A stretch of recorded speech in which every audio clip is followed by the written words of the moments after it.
CBS46 in your town. This week we are in Cumming, Forsyth County as well, and maybe you remember this one. It was where Oprah taped her first ever television show outside of the studio. And this was, I remember it really well. It was a powerful episode. It took a look at racial tensions in that county, and according to reports, there were almost no black families living in Forsyth County for nearly 75 years.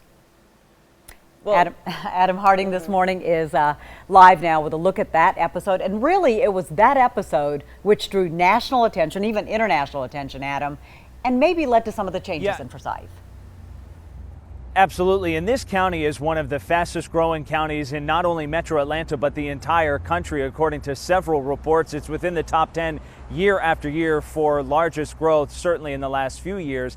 And this episode from 1987 was historic, and it was a landmark episode that put the spotlight right here on Forsyth County, where in almost 75 years, almost no black families lived in this county. After Oprah's episode aired, that changed. We bring you today to Forsyth County, Georgia. It was 1987. It was 32 years ago. The world was watching. 32 years ago, which is a blink of an eye, really.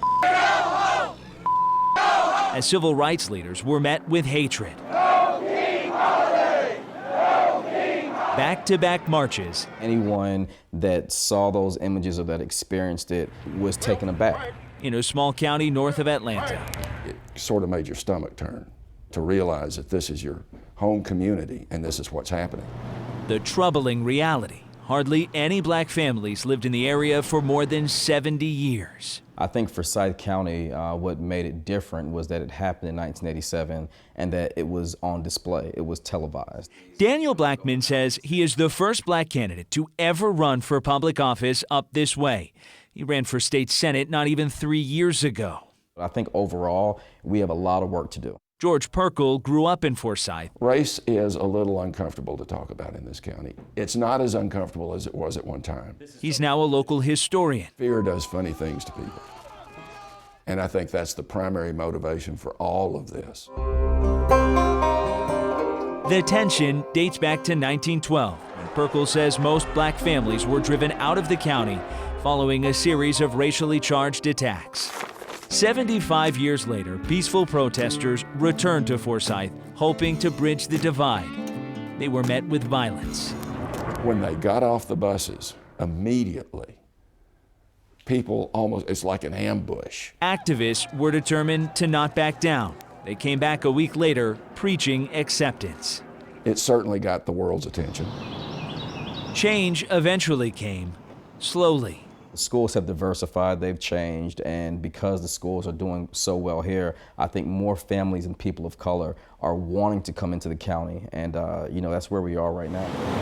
But for many, the work here isn't done. People want to turn their backs on the issues. They want to pretend that if we just don't say anything about it, it'll go away. And that's not going to happen. We have to have closure by coming together. You get closure by coming together. Forsyth County has a tremendous opportunity as more diversity comes to our schools and to our communities. We have an opportunity for dialogue.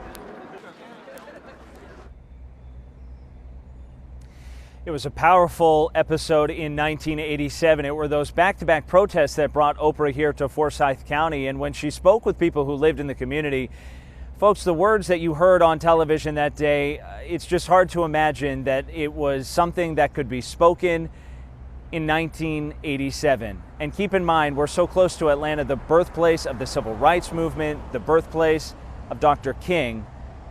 And an area north of there, you could be met with such hatred. Now, local historians are quick to point out that a lot of the vitriol that you saw in those anti-protesters, they were not from Forsyth County. They actually came here to the area to speak their mind, and certainly it put the spotlight on Forsyth. A lot we're going to get back into in our 6 a.m. hour, but certainly this county, after that episode aired with the world watching, made a lot of changes.